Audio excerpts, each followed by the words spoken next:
Hey there, Archons. Zach here ahead of the episode with a special note.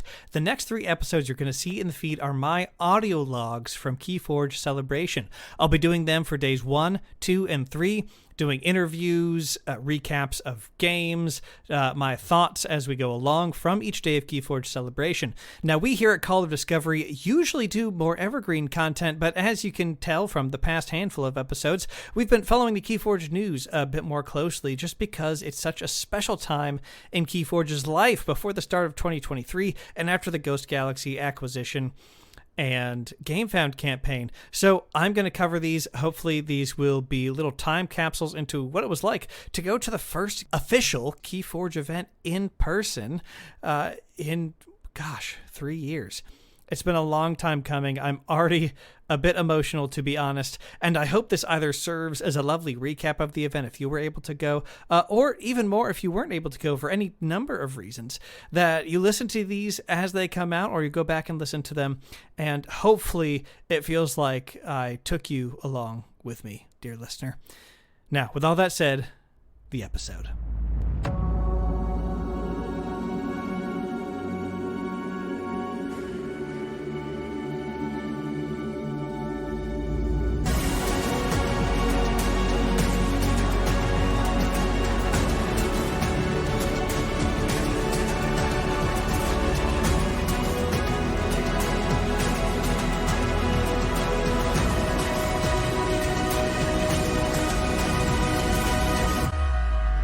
Hello and welcome to Call of Discovery, the podcast where we invite you on a journey into the Crucible for a celebration of all things Keyforge, its wonderful community, and of course, the excitement of Discovery.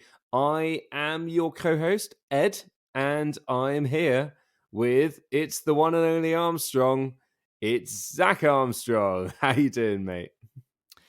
Ed, so it's a new set, and so I've been renamed. I'm not even Sweaty Zach. I'm Crystallized Zach. I touched some dark amber. I've got the blue crystals poking out of me at very inconvenient angles, I've got to say. And I've been, I've got the mutant trait now. I don't even have the human trait anymore, which is freaky. So I really have a lot to process. Crystal Surge puts amber onto me, which it didn't before. I'm really worried about what this means. Oh no! What's the prognosis? I don't know. I went to my doctor, Doc Bookton, but they just laughed evilly and played cards off the top of their deck until I left. So, to be really fair, disturbing. You know that sounds like a bad experience. You should probably refer that to someone. There was a Skixuno on there, so it wasn't good for anybody. Yeah, it's really not good. It's really not good. Well, I trigger Dark Amber Vault now, though, which is exciting. It sounds like, Zach, you've had a mutation of some sort. It's been a massive mutation, but only one. It's not mutations. It's been one mass mutation. Mass mutation, not mass mutations. You and Blake are in good company there. Yeah. Blake, who I met the other day, Zach. That's right. Blake has met both of us in person, just like we've met in person, me and Ed, dear listener. Audio podcast true. wink. That's still not true. Wink. I love an auditory wink. So we are getting back to one of our traditional podcast formats today, aren't we, Zach? That's right. A series that's continuing. I love a good series. Love a good series. No, dear listener, we are going to get back to more regular content or more standard content in the new year. But there's so much excitement this year. We've got to keep giving you all of the excitement as we hear it and as we see it. But this episode, we are looking back on potentially one of our most loved sets, potentially one of our most hated sets. We'll find out. I think it's probably more the former than the latter. But We're going to talk about it in a lot of depth. We're going to cover off essentially a look back on that set and its impact on the community, what was going on at the time, what happened through the life cycle of that set. We're going to take a look at some of the mechanics, take a look at how the set operates in the wider ecosystem of Keyforge, the wider universe of decks from different sets. We're then going to have a look at some of the different cards in the set and grant them the fabled Call of Discovery awards. Exactly. And then we're going to take a look at how the set might change in the future, how the set might relate to future sets and possibly even future formats that we play in. Yes, that's right. Mass Mutation. Yes, it's a great set. I've met very few detractors of it. We can talk about the sealed experience a little bit and some other worries, but overall, I think this set was a big success for a lot of reasons and made Keyforge even Keyforgier. Exactly. I love a bit of Keyforge when it's Keyforge. But this set came at a bit of a sad time, didn't it? It was released It did. on July the 10th, 2020. And I can't think, was there something big that happened in 2020? Because Yes, I became a Call of Discovery host in January, so that was pretty did big. you actually? Was Nothing, it nothing could have, 2020? nothing could have topped that. Nothing could have drowned out that noise. But yeah, that it released. It was supposed to have a slightly earlier release, but it was released during the early days of the pandemic, which still has its ripple effects. Many people are in some places and ways, back to meeting in bigger events with relative safety, but that's not quite true everywhere. But yeah, it was the first set to drop during the pandemic, which I mean, just the one of the just one of my biggest feelings about that was the set was overall so successful and so loved that, man, I really think it was just so sad to know that was this set was gutted of its chance to really be in people's hands, in people playing in person, getting sealed vault tours, all that sort of thing. There was so much excitement to be had around the set that we could have had, but still a well-loved set. But yeah, so much missed for it there. So much missed for it. I couldn't agree more. I mean, putting things together for today's conversation, I was really struck by the fact that I haven't really played this set as much as I would like to, and that's because I'm an in-person gamer. I like the social side of things, and there wasn't really much in-person stuff going on. So I've played a lot of Mass Mutation with my partner, but aside from that, yeah, I haven't really got much game time for the set, which is a real shame Yeah. because it is such an incredible set, and we're going to get into that Yeah. shortly. After it came out, I was blessed to have another just health conscious friend who had a back porch. We tested and as much as we could like before we met, and this was in the earlier days, right? And we actually played on his back porch, sitting a full 10 feet apart, and we would scoot up. 10 to 15 feet apart, and we would scoot up to the playing, our game spot, the table in the middle for our turn. Then when your turn was over, you would walk back. And we played through a display that way over several visits. So shout out to K March. Many of you may have played him on the Crucible or in some leagues, but we had quite a time testing out Mass Mutation decks that way.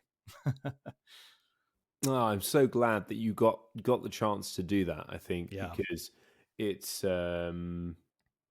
it needs to be played in person, right? Particularly this set because of the interactions with some of the enhancements that we'll go on to and talk about in a second. But yeah, just as an overall, we had no new houses introduced in this set, but 3 new, I guess, mechanics or things that mattered in the set. Themes, That were yeah. themes, yeah, exactly, which we're going to be talking about in a second. But talking of themes, I think the flavor in this set was really, really fun. We had so many characters that we knew and loved from the first 2 sets in particular coming back and doing interesting things, often sort of as different versions of themselves. Thinking here about Niffle Kong, Rad Penny, Citizen Shricks. exactly. Subject Kirby. Was it Subject? That's right. Yeah. Yeah, Subject Kirby, that's right. I think that theme, the theme of the mutation of the Dark Amber was really on point because you have the chase rare Dark Amber Vault that can appear in any house. That is obviously very strong artifact, can appear in any house. It's card number 0 or 1, I think 1 in the set. That gives all friendly mutants +2 power, and then it says after you play a mutant, draw a card. So, and this ends up being a very strong effect, and it can technically appear in multiples, though it's not, doesn't do that much. And just the theming on mutant effects and the design of the action cards and artifacts and creatures that interacted with mutants, and all of the different ways the mechanics interacted with that trait was really well done, really well done. And of course, you can't talk about Mass Mutation without talking about the introduction of enhancements, where now, dear listener, if you're a Keyforge, through 2022 die hard listening to this, you already know all about enhancements, and I'm thinking they're sticking around. So future people, you probably know what they are too, right? But it's, enhance with then 2 pips of some kind, draw, damage, capture, or amber, that during the deck generation process are randomly put on another card. And the amount of discovery you can have in a Mass Mutation deck with where your pips land, like a damage pip on a Gateway to Dis to pop wards, or a capture pip on a Spoils of Battle to capture additional amber. Like, my gosh, it's just so fun. I opened a Key Frog with 3 damage pips in a deck with Resurgence. Keyforge, of course, having 2 power, and it says destroyed. You may forge a key at current cost. So, like, I can just forge a key, like, for no extra amber, and then resurge the thing. It's so fun. It's so fun. Yeah. So I think Mass Mutation fired on all cylinders there, and we tossed this out to Twitter and our Patreon people on Discord. Brobnar89 really wanted to really mentioned how did this how did this how was this affected by dropping early in the pandemic, right? And I mean, I think the short answer is just it didn't get its due. It was such a good set. I was listening to TTR, the Tabletop Royale guys, recently, and they talked about this, how Mass Mutation was such a good set in so many ways that Age of Ascension wasn't for the general card playing community who tried it out. That, man, if that crowd who had kind of soured on Keyforge during Age of Ascension had gotten their hands on Mass Mutation, like, I have great hope for the game's future now with Ghost Galaxy. But man, that trajectory would have been set so high if those people could have played Mass Mutation in person, I think. So, yeah, and if we look at the wider backdrop, Keyforge had so much momentum coming into this set. It had possibly, the optimum type of event series that any sort of game like Keyforge could have, with a global Vault Tour. It was getting a lot of interest. It was just settling down, and all of a sudden this world altering event happens, and means that you can't do the one thing you actually want to do to play Keyforge, and that is come together with other people. The game didn't have quite so much of the how to put it, asset a draw that maybe a Magic the Gathering or a Flesh and Blood had. And as a result, I think it was always going to be slightly difficult. But oh my goodness, Zach, I would have bought so many Mass Mutation decks if I'd been in person, because of just what you said, that sense of discovery. The call of discovery would have been too strong not to. But no, we got, on the flip side, it was a relatively underprinted set, I think, because of everything that was going on, because they probably had time to limit the print run, with knowledge that the pandemic was a thing. And yeah, that's certainly led to crazy high prices for Mass Mutation here in UK and Europe. I don't know what it's like in the US. Yeah, they've stayed reasonable, but of course we've heard stories of several places in Europe just running out of Mass Mutation, because I think the last part of Brobnar89's question was, how did that affect ways of playing the game? I think what happened is everybody who was just really enraptured by this game, who especially had momentum coming out of that Vault Tour season into the pandemic, saw just how much promise and how much awesomeness to be to be blunt. This set had. So people were buying it up. People, the different Keyforge teams that have come and gone since then. People were buying up decks, looking for the best ones, trying to find the best archetypes inside of this set. I would recommend jumping over to. There's a couple different podcasts like the Nordic Keyforge podcast.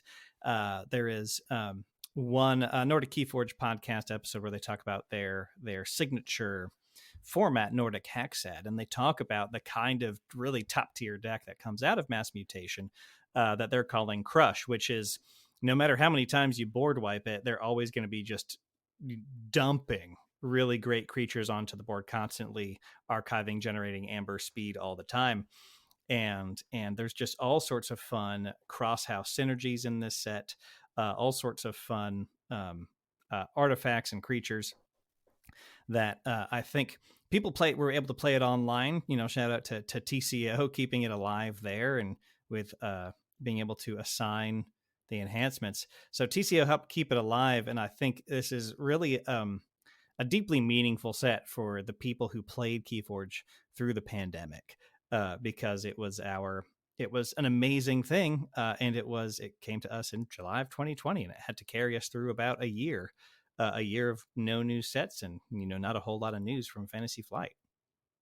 Yeah, and I think it probably was the perfect set to do that, right? Because it had that staying power. You could legit open hundreds of decks of this set, and they'd all do slightly different things. Yeah. And you're still going to get that discovery because of those enhancements. Yes. And I will say, with enhancements, it went from the unique deck game to Ghost Galaxy is now calling it, the unique card game.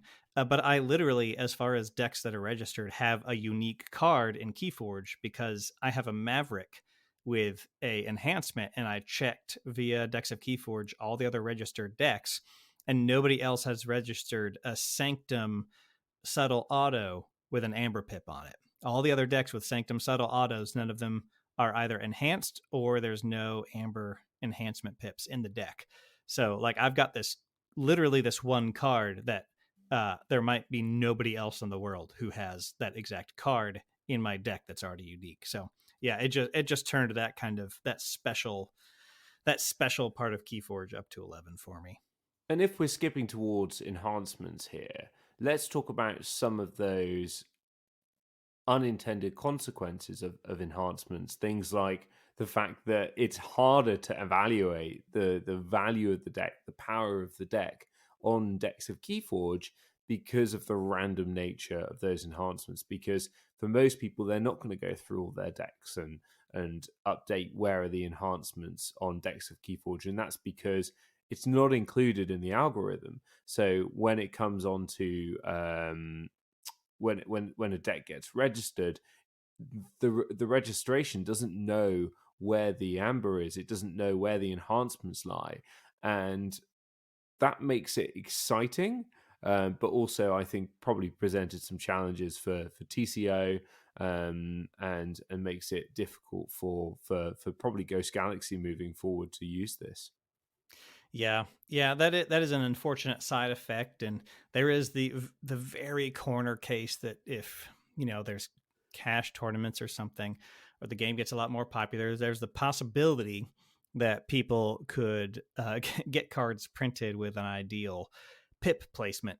Now there's some mathematical limitations if how many cards are enhanced.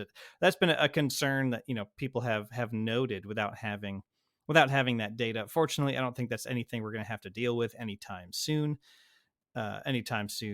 at all. But Ghost Galaxy has stated they, as they are generating new decks with enhancements for their sets going forward, that data will be saved. I assume it will be visible in the whatever their version of the Master Vault becomes, at least at time of recording. That's not launched.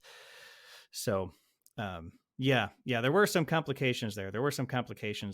Shout out to the coders, though, who when there's a deck where it only has one possible place for all the enhancements to go, like there's 4 draw pip enhancements and 4 enhanced cards, then like on DOK and TCO and some of Sky Jedi's work, they just pop the enhancement right on there on the deck list, which is And really Zach, nice. what's your feeling on the power level of enhancements overall? Were they truly OP or were they about right?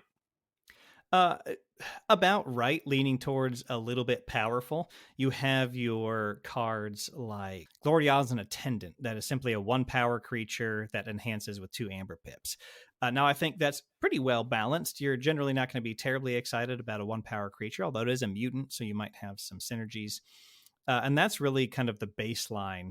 Then you have stuff that's a bit worse, like a Goodness Mutant Cut Purse, that is simply a 3 power vanilla creature and Shadows with 3 damage pips. But then you have the stuff that's really interesting and really powerful, and some of it, of course, the greatest offender and perhaps being too powerful, is Cronus, the 3 power Logos creature that enhances with 2 draw pips. That says after you resolve a draw pip bonus icon, you may archive a card.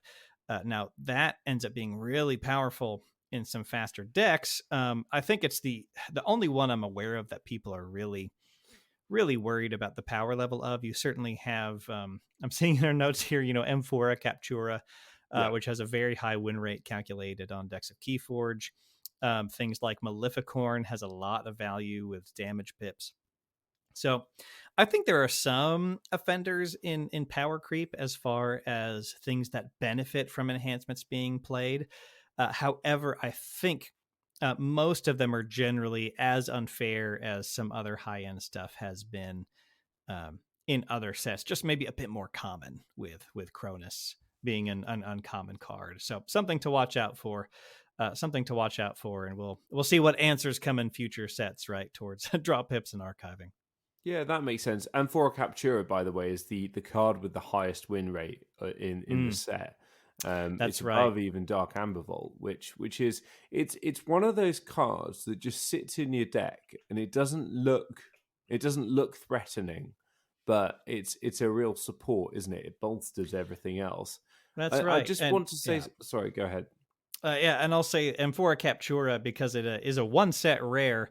So if you're not familiar, you likely are, but if you're not familiar, it's a rare artifact in Saurian. It's an item. It has enhance 2 Amber Pips, 2 damage pips, 2 draw pips, which is already bonkers.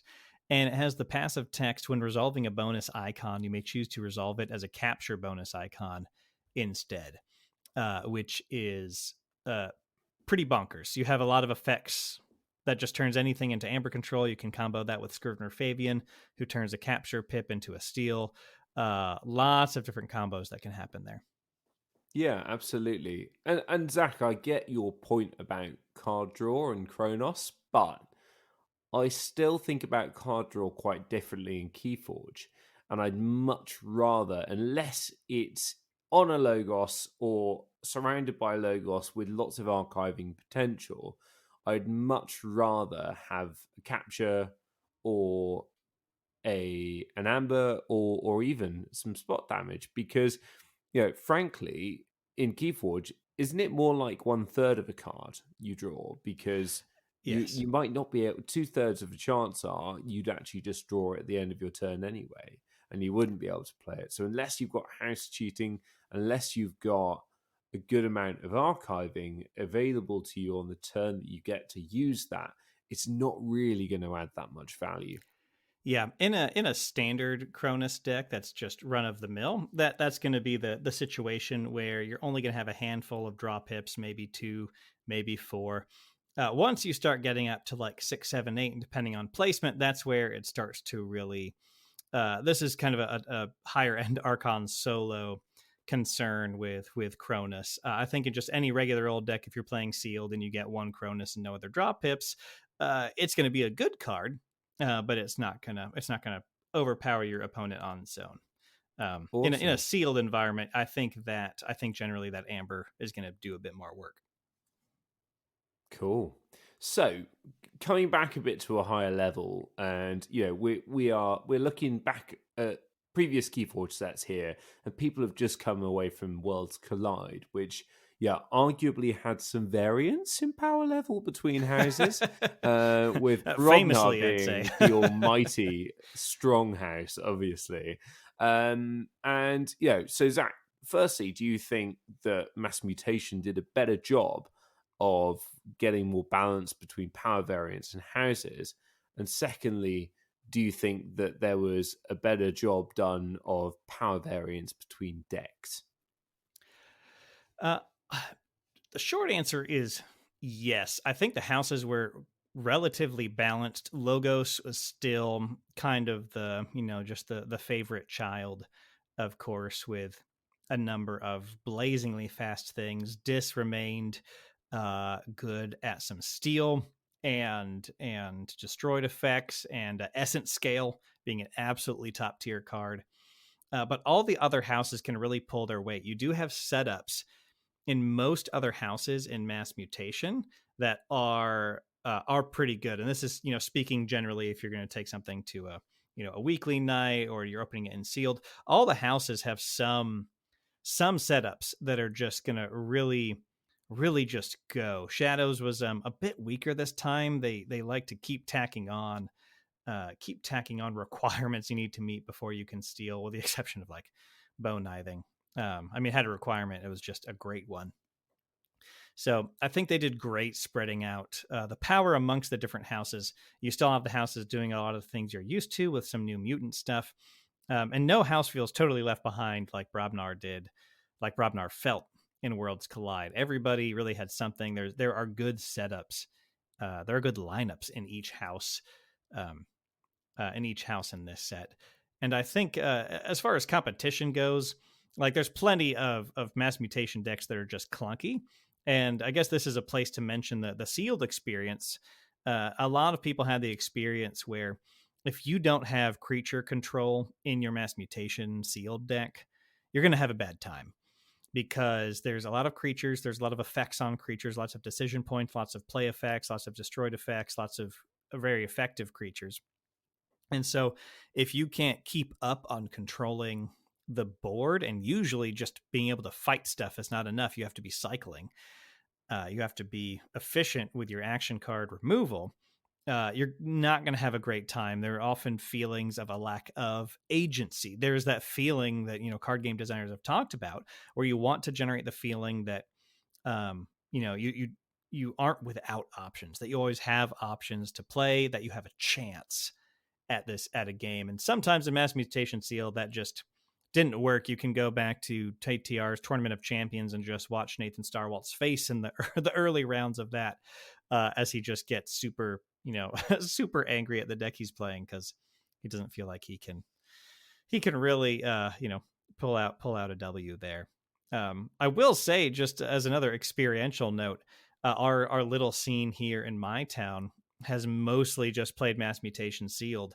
And I don't know if it's just we have a bunch of nerds who love decision points, or have just gotten a bit luckier with our Mass Mutation pulls, but our scene loves Mass Mutation Sealed. We're working through a pile of it at our friendly local game store, and people love opening Mass Mutation decks for Sealed. Not that we have much option right now, but so some ups and downs with Sealed, but I think the power level disparity isn't so bad that you're going to roll your eyes because somebody opens something that will only stomp you. If you have some of the common and uncommon creature removal tools, you're going to have a chance in Mass Mutation Sealed. So, Zach, great point about, I think, the things you need in each set to be competitive and to have a fun play experience are different.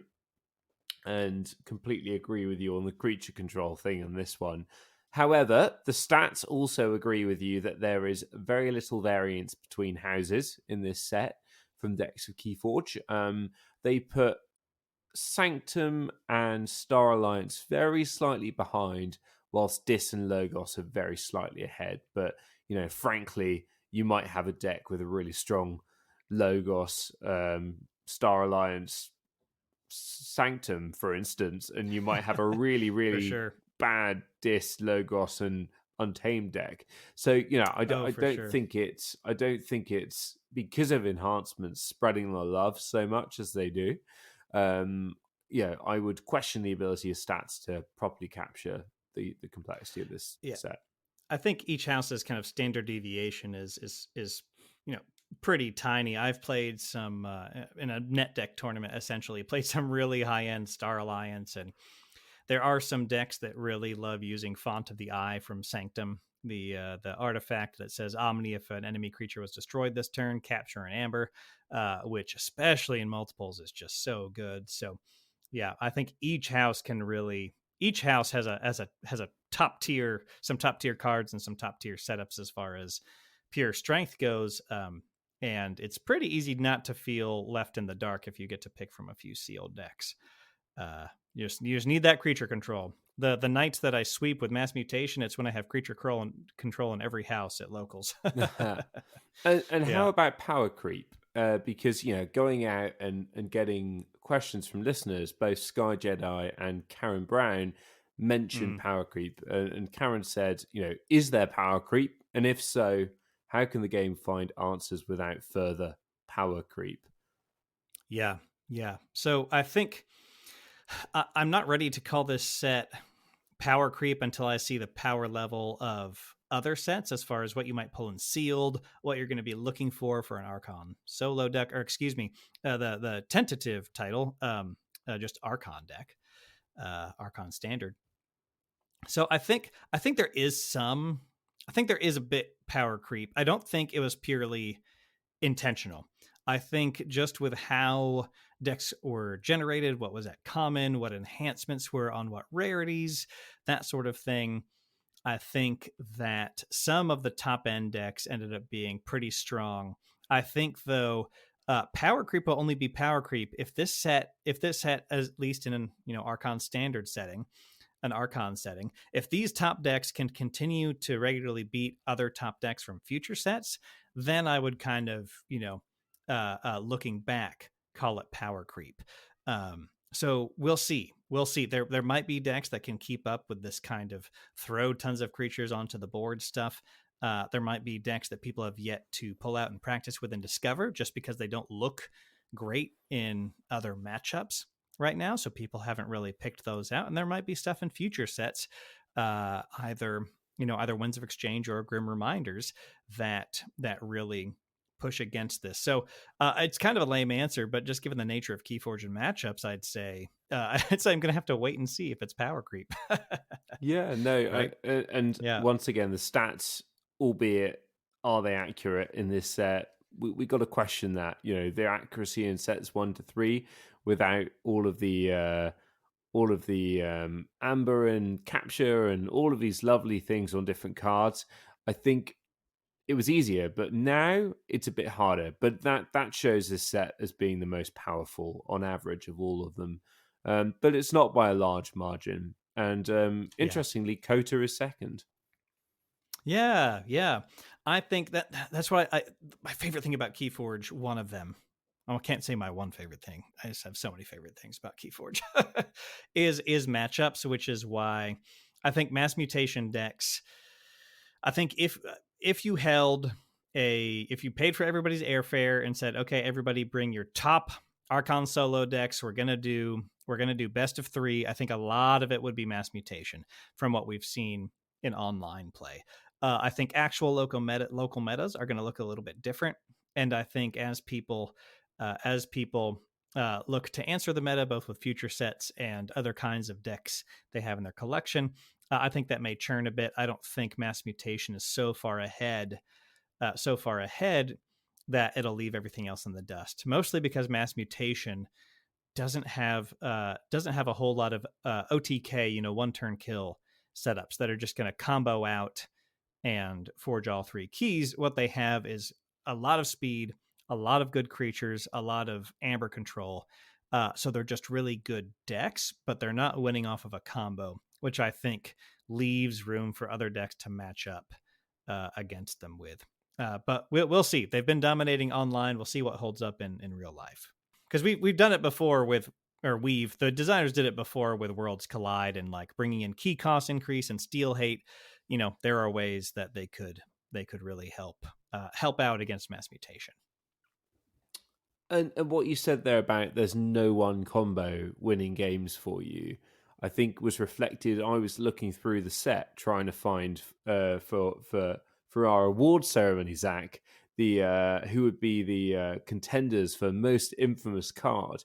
And if you look back through the past 3 sets, you've got these really infamous cards that have caused drama, theatre, havoc, chaos.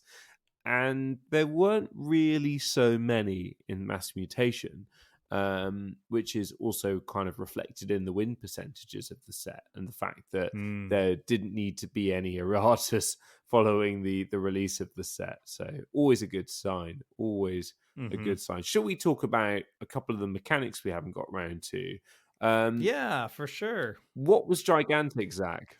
And was it fun? Gigantic. Oh my gosh. So they spoiled this a while back. And here's the funny thing. Plenty of other card games have done this, right? It's one creature across 2 cards. They came up with a handful of clarifying rules for how to manage that with other card effects that can target a creature. It's one creature across 2 cards. They're usually huge and have some big, fun, sometimes strong effect, and they always come with a card called It's Coming. It's got an Amber Pip, and it says, search for 1/2 of a gigantic creature, put it into your hand, shuffle. Oh my gosh, these are so fun. And I really feel like the consistency that they take up 3 cards in a 36 card deck. You've got 1 searching card that goes to get half of them. I really feel like they hit the right pace with how hard these are to get out and what their power level is. Of course, Niflkong a bit weaker than the others, although I'd make an argument for a couple Niflkong setups that are pretty good. And then Ultra Gravitron, absolutely one of the favorites because you archive cards off the top of your deck, 5, I think, with it. And then you get to discard those to purge just creatures when you want to. And then Deosilus, which captures all your opponent's Ember and can just do tons of splash damage. So I think, oh my gosh, I think they're a ton of fun. Because they're a creature that can always be removed. That's true of any creature, though. So there's always a risk reward with creatures that they might get to reap, but they might be destroyed because your artifacts can't reap, your actions can't reap. So I think they were brilliant and a ton of fun. People have so many stories about their gigantic creatures that they found in decks that they've opened, that they've played with. They're a ton of fun. Sometimes they're in a competitive deck. I think they were absolutely perfectly executed on, in my opinion. And I think you're having a joke at my expense on Twitter this week around something rather similar to this, Zach. Would you like to enlighten our listeners? Yes. So the joke was, so Kelly on Twitter, Valacanth Tamer, Kelly was replying to me on Twitter and said, the greatest treasure of all, excuse me. The greatest treasure of all is the combos that didn't fire along the way. And I said, oh yeah, that's Ed's Keyforge mission statement. It literally is. I get so much joy from playing my own little game. I don't really find this whole winning thing that fun, but if you give me a challenge, like I'm going to get out a Niflkong and I'm going to feel like a god for a whole turn until the opponent destroys it with some sort of well-timed creature control, which is sad, but I'll still feel like I've summoned an Egyptian god, I will have the sense of achievement. Certainly, gigantic creatures are awesome to me. Although I'm sad that there weren't more of them because there were only 3. And yes, do they really matter if you can buy 20 decks and not see one? Probably not. Yeah, I did read about people being disappointed they bought a whole 1 or 2 displays and not getting a single one. So people loved them just for the fun of them, and I think that was great. We had a question come in for this episode from Taleka, who said, I want to know if you'll have any memorable gigantic creature plays or denials and what you think gigantic creatures might look like if they ever come back.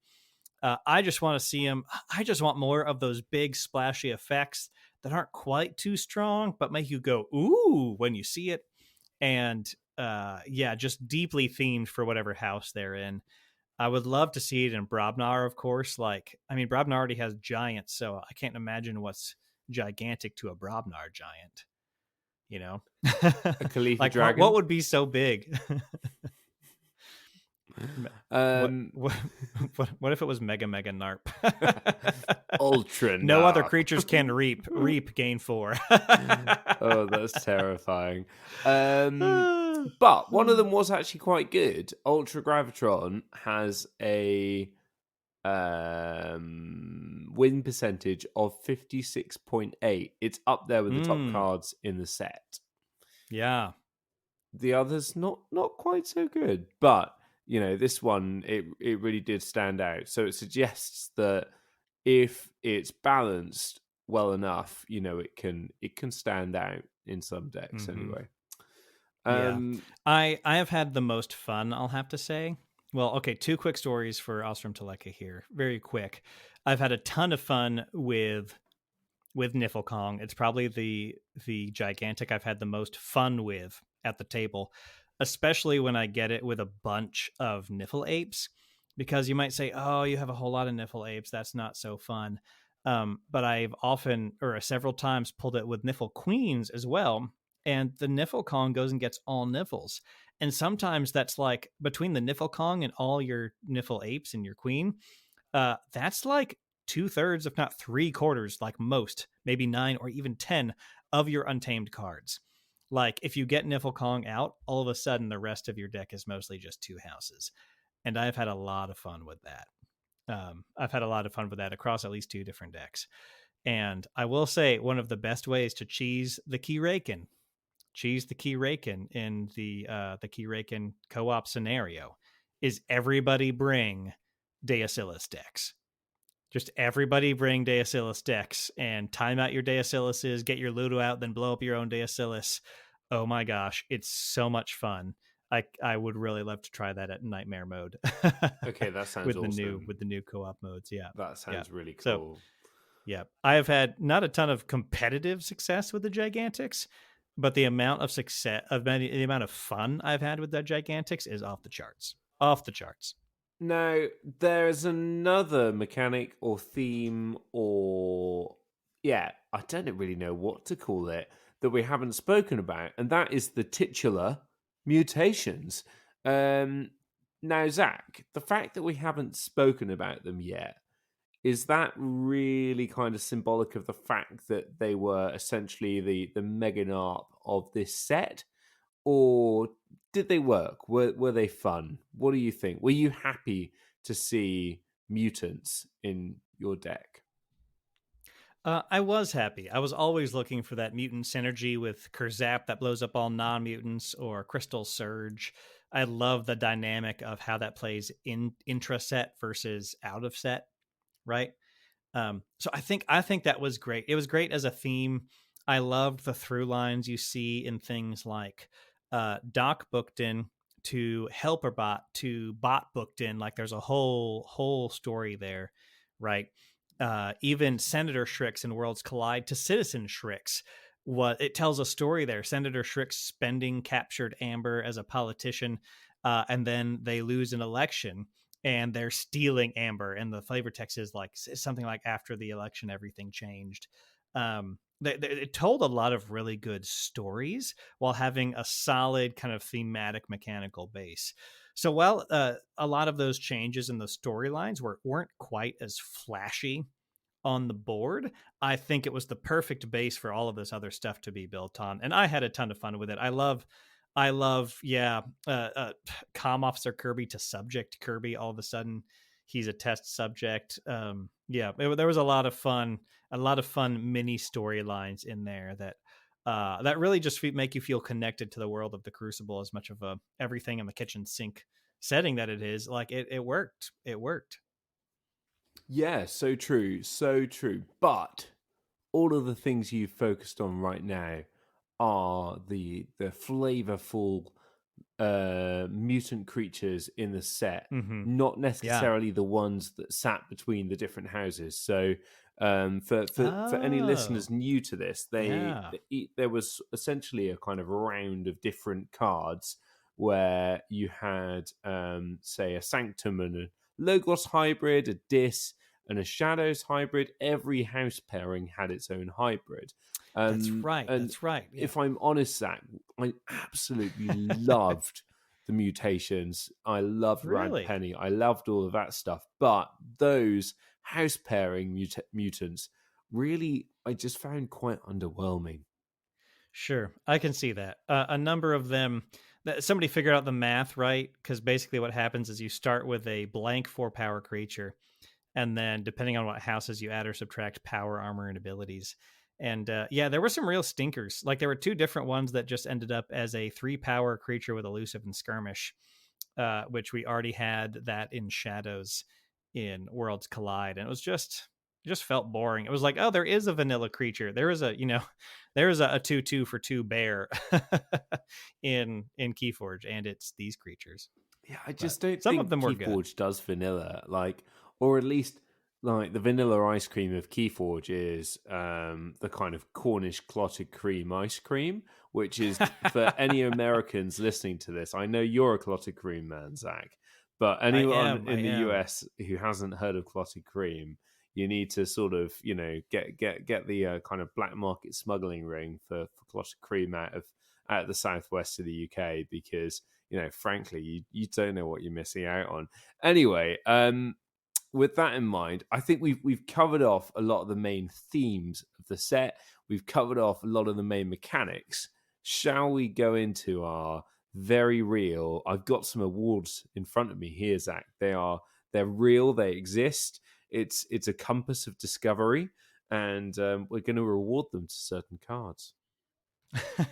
So Ed jokes, but Sky Jedi wanted to make a liar out of us, and so he did.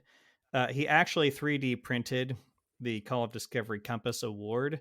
So Ed, I kid you not, full seriousness, am holding the Golden Compass of Discovery in my hands right now. Like I know you were joking, and I might have told you about this like 2 years ago when Sky sent this to us.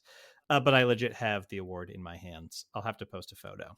I don't believe It's you. pretty amazing. I don't believe you. I have photos. It's been in the background of the stream when I was streaming the SAS climb. It's 100% real. Hold on, listener. I might literally have to send Ed a text message mid recording here. Yeah, 2.5 years of building trust, Zach, and you're lying to me now.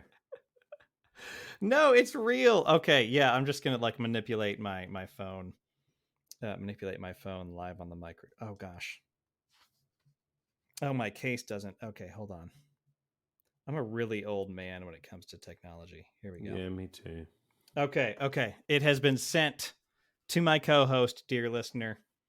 He is seeing the evidence that the Golden Compass of Discovery is indeed a real, actual, physical object. Yeah, but is it? Or are you just really good at Photoshop? Oh my gosh, Ed. Wow. I'm calling a deep fake. If we're if we're gonna question that, I don't know if you're real. Oh my goodness. Well, when I did meet Blake, he was wondering whether he should be meeting people that he's met on the internet. But I do exist. I am real. You're just the UK's premier AI experiment. Absolutely. Yeah. Yeah, which unfortunately was no. I'm not. No, sorry. I was going to make an EU funding joke. That's where it all went. But that's a different podcast. Anyways, Call of Discovery Awards. Ed, I believe you're going to present these, and then I am our illustrious judge group of one person. Absolutely, of one person. And, we've taken a very robust democratic approach to finding our shortlist. We've searched far and wide. We've democratically asked everyone. By everyone, I mean my cat. And my cat is really the only person that matters here. So, yeah, my cat is a person. I will fight you if you disagree. So, anyway, we've got 3 in a shortlist for each category. And the first category, Zach, is most infamous card. As I've already said, there weren't as many here as we've had in previous sets, just because there wasn't really so much drama. But the first one, we've got Dark Amber Vault. with its nice 56% win record. And that is a card that says it's an artifact. It can come in any house, and it looks good in any house as well. And It it does. It says does. after you play a mutant creature, it's not like mutants matter in this set or anything. Draw a card. Each friendly mutant creature gets 2+ power. So it's a really cool card. It's a really, really cool card. So it's another artifact, as many of these seem to be, and it says play, name a card until Eaton's Jar leaves play. Cards with that name cannot be played. So it's a really good card for targeting different things that your opponent wants to do, really rewarding people for understanding, knowing the meta, knowing the game. And 3, the sins. We haven't mentioned them yet. I mean, really, I couldn't. There was so much fun in this set. We can't get to it all in one episode. Well, exactly, and that's why there was a whole year's worth of discovery in the set, right? It did a really good job with that. Zach, is there anything missing here? Is there anything infamous that you don't think I've covered? I think this covers it pretty well. As far as the competitive end, I think some people might mention Cronus, but I'm not too worried. In the company of Dav, Eaton's Jar, and the Sins, I would say the Sins are very chase, and they're a lot of fun. And there are certainly, I think, some competitive Sins lists. But I think it's going to be between Eaton's Jar and Dark Amber Vault here. But the Sins were just such a cool idea, getting a minimum of 3, a maximum of 7, which there's such a small number of decks with all 7 Sins. They're just very cool designs. Very cool designs. Yeah, absolutely. And for me, the term infamous might mean I'm chasing after this. So the 4 Knights and Sanctum, that's kind of that same vibe, isn't it? They weren't really making much of a difference, but they would chase. You wanted them. You wanted a copy of those cards. So what's your choice? For most infamous card, I'm going to have to go with Dark Amber Vault, because Eaton's Jar it's straightforward. It's very good. It's a great thing to have in a deck where you're looking at deck lists, right?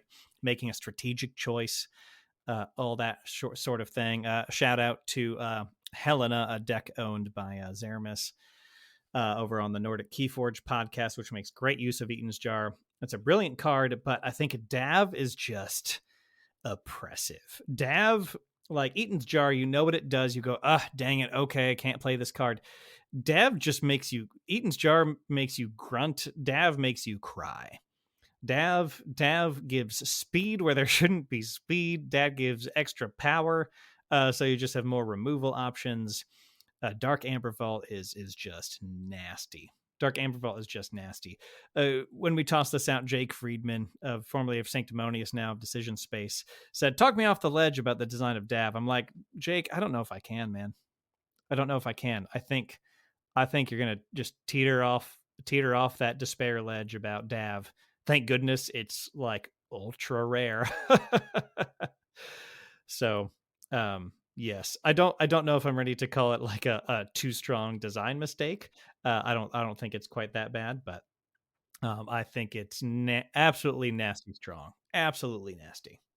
So that's my call, Dark Amber Vault, the thematic heart, of the set, and also one of its most oppressive mechanical pieces. Awesome. So next category, Zach, we have got, drum roll please, best art. My favorite podcast category. See what he did there? Ha ha ha. So yeah, best art. We've got Hapless Cadet, the cat that's also a Star Alliance member. We've got the Monuments, which were a cycle of cards in Sarian. That's right. And we've got Reclaimed by Nature, which kind of looks like a monument in Untamed. Right. Just my love for landscapes on show there. And in fact, I suspect that's modeled after the Saurian monuments because it looks very Saurian. There's kind of a dinosaur chicken-esque leg coming out. I think that's a direct reference to the Saurian monuments there. I think so too. I think so. Yeah. Honestly, it Yeah. was quite hard choosing ones on here because the standard of art in this set just was really quite high. Or Yeah. it had a kind of sheen of they knew exactly what they wanted in terms of art direction and they'd gone out to get it. Now, you could say that's an awesome thing. You could say that might stifle some sort of designs that would be really memorable, but yeah, it was just all of a really, really good quality. But what's Of your winner? course. Oh my goodness. My winner. And Zach, just think about the artists whose hearts you're going to be breaking by not going with their designs. You Well, might need some letters of forgiveness. uh, uh, there, there is Michel Georgi. I believe he may be. I don't. He may be French, but he is getting a lot of big. He doesn't need my validation. He's getting a lot of big Magic the Gathering work right now. Natalie Russo, who did the monuments, has had praise showered upon her before. And I think because of the art direction here and how they pulled it off, I'm going to have to go with Hapless Cadet, drawn, illustrated beautifully by Brandon Hunt. What I love about this is that there's very much a story and a moment being captured here in this brilliant purple, which just means it's going to maverick so well because it's this cat creature looking up with huge eyes. So they picked a creature that you can give these big expressive eyes to. It's a cadet who's picking up their pistol. Their whole other party is behind them in this cave, and this cadet is terrified by something out of frame. Like this card is saying there's something terrifying just out of here. And mechanically it's quite a fun card with 3 power, taunt, and then destroyed, your opponent loses 3. So a fun card, a useful card, and there's so much story going on that I just adore it. And so that is Hapless Cadet is my pick for best art. Awesome. So we have 2 compasses given, 2 more to go. The next one is pushing design boundaries. This is thinking about the cards that are maybe doing something that you can't do in other games. I mean, we've already kind of spoken about that. Or particularly for this set, maybe doing things that other sets haven't really been able to do before. So we've got Amphora Captura capturing the enhancement. We've got Eaton's Jar back again because of its interesting naming convention, giving the player the agency to kind of and the flexibility to do what they want to do with it.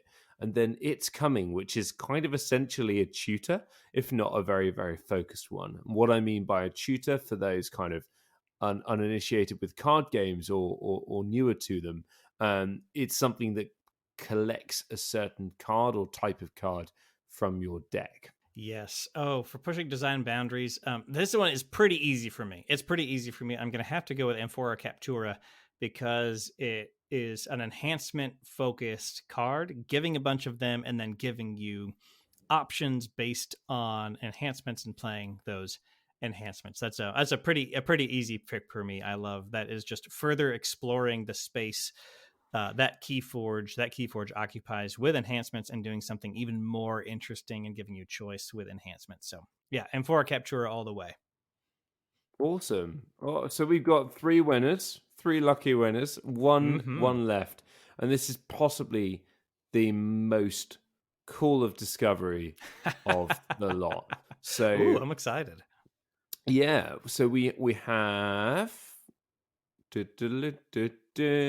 most flavorful cards, Zach. Ooh. So, and oh my goodness, there are so many to choose from in this set. With all of those mutants from past sets, getting our lore nerdiness out. But so we got Niffle Kong, who is the King Kong of the Niffle Apes. We've got a Rad Penny, and we've got a Subject Kirby. I do not envy your choice. Ooh. Oh my gosh. So we have the King Kong card that goes and brings all of its apes with it, literally. We have Rad Penny, who is the evolved form of the fan favorite or fan least favorite Bad Penny, the infamous or the famous. And then who just keeps returning and stealing, or Subject Kirby, just the flipped version of Comm Officer Kirby. Oh man, most flavorful. Thinking about both the flavor, just like in the art, in the name, the stories they tell, and also the stories they're telling with their mechanics, right? I'm gonna have to go with Niffle Kong for most flavorful card. It summons a not insignificant portion of your deck onto the board. You then sacrifice Niffle traded creatures to deal damage, and blow stuff up, which I see as Niffle Kong just chucking other Niffles at things. And it is an event when you play Niffle Kong and you go search up 3, 4, Niffle Apes, Niffle Queens. It is an event when that's going well. So I'd have to go with Niffle Kong. I think that's a good choice. That's a good choice. Although I'm not the one that's going to have to deal with Subject Kirby and Rad Penny coming after me. Why do you think I picked Niffle Kong so that it didn't get angry at me? This is a good point. It's a good point. If you're going to have they're one combined 3 power, that's one Niffle's worth of damage. Yeah, and you've got, what have you got on your side now? You have a vase on your side. You have I've got an old vase and a hapless cadet. And a dark amber vault. You can at least hide in that.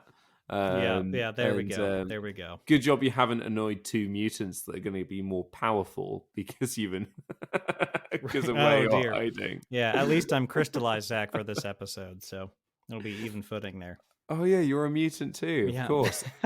Anyway, talking through this, what do we think? I think in terms of it's all right looking at it now, and that's why we do this, right? We look at it a couple of years or 18 months after the sets come out, which gives us time to sort of look back with a degree of objectivity that we maybe do not have when everything is shiny, exciting, and new. But that does not mean, does it, Zach, that there isn't going to be more change over the past few years, that the set is going to be more in kind of instilled in history of Keyforge history of doing one certain thing. So, certainly with this set, there is a low print run, and we may never see new decks printed from this set because Ghost Galaxy may not want to print more of this set. We don't even know if they can because of some of those challenges. So, first of all, Zach, how do you think this set is going to go down in the next couple of years as we get new sets releasing, and as much as you can know? And how do you think this set will play in Alliance? I think this set is going to be a valuable and coveted one in the game's future. I think I would guess, this is all a guesstimate, right? I would guess that Ghost Galaxy won't go back to reprint older sets. I think they'll focus on the future sets, the natural excitement that's there. There's always going to be, I think, more demand for a brand new set than reprinting an old set, as much as, and some of us, we had like $1 Mass Mutation sales. People who wanted a crap ton of Mass Mutation, like me, have a crap ton of Mass Mutation. So I think it's going to be, I don't think it's going to be reprinted, but that's just a guess. I think it will be coveted as far as competitive decks go, decks with really fun enhancements, decks with really fun gigantic setups like the Niffle Kong ones I mentioned, as well as things like the Sins. I have a number of Sins decks that are just so cool and fun.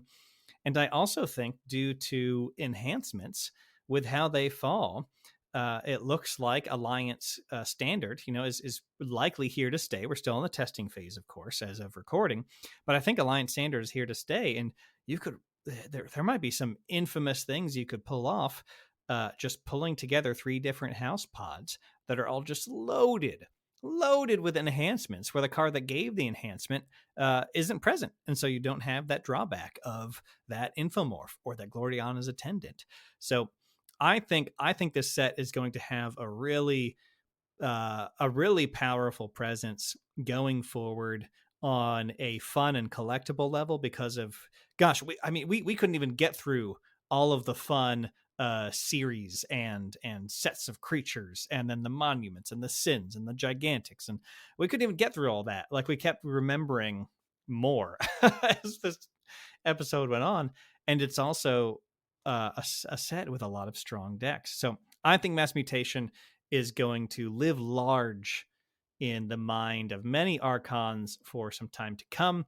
I really look forward to the Worlds Collide versus Call of the Archons style counters in competitive play, let's say, as we dream towards the 2023 tournament scene from where we're sitting here at the mics, or at least I am.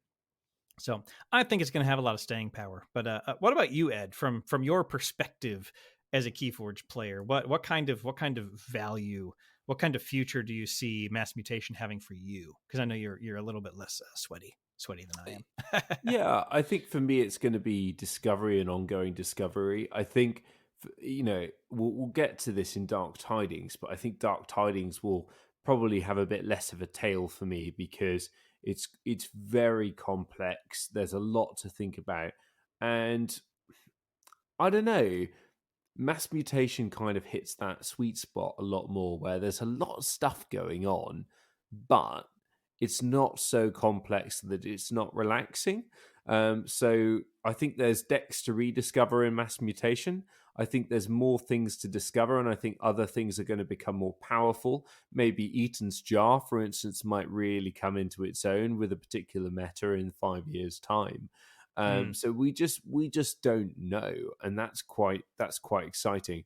Having said that, I think there's going to be a Europe and US divide here, because whilst you had access to pound or $1 decks of Mass Mutation, we've been paying a premium for quite some time. So I don't think you're going to be seeing many Mass Mutation decks in Europe, and I kind of hope that the kind of power creep of new sets does drown out a dominance of Mass Mutation, to avoid there being a kind of a bias against people depending on where they live in the world. Essentially, is how it's come out. So I'm sure Ghost Galaxy Games will kind of stick the landing in terms of finding and striking a good balance. Obviously, it's impossible to strike perfection because it's Keyforge. There is a myriad of possibilities. It's the jungle. You can go so prepared, and then you can still get bitten by a spider or something. So you just don't know. You just don't know. But they're doing good. It's going to be good, and I'm excited to see how Mass Mutation gets on in the new world. Very, very excited. I'm just excited to play the set more, to be honest. Yeah, for sure. Yeah, there's a lot of fun to be had with Mass Mutation. I dig it. I really dig it. Well, I think that about does it for Mass Mutation. My gosh, I would not have thought it was over 2 years ago when this set came out, Ed. I guess we've had it for a long time. It really has been. I guess Mass Mutation has been a bit of my favorite, my Keyforge pandemic set, my little Keyforge security blanket through all the ups and downs of the last 2 years. So there's got a special spot in my heart, I think, for sure. And dear listener, thank you so much for joining us on Call of Discovery for this Setrospective. It was so nice to get back to this series. And gosh, the set's been out for 2 years now. I'm sure we'll wait a bit, get another set or two out, and then, of course, take a swing at Dark Tidings down the line, especially once that set has a chance to breathe in the tournament scene, maybe the local scene as that picks up. And so thank you so much for tuning in and giving us a listen here at Call of Discovery. If you are willing and able to support us monetarily, our Patreon is linked below, where you can join our Patreon-only Discord and get some hints about what our special guests are coming up. We've got at least one very special guest on the docket and some other plans brewing that our Discord is going to hear about first. So that's pretty cool. Let us know what you'd like to see more or less of in future shows. We're very active on Twitter currently, and you can always email us at podcast@callofdiscovery.com. Leaving a review is always helpful as people come and check out podcasts. Tell your friends about it if you're trying to get them into Keyforge. We've got a couple episodes you could send them. Try that out. And of course, make use of that new player guide on Archon Arcana. If you're a new player, go to the new player guide on Archon Arcana, the Keyforge wiki. If you're trying to make new players, well, save that link. Send it to a new player. But most importantly, thank you so much for listening. Tell a friend about Keyforge. Get them to listen to Call of Discovery. And then you'll have answered the Call of Discovery. And I won't have to ask you, have you answered the Call of Discovery?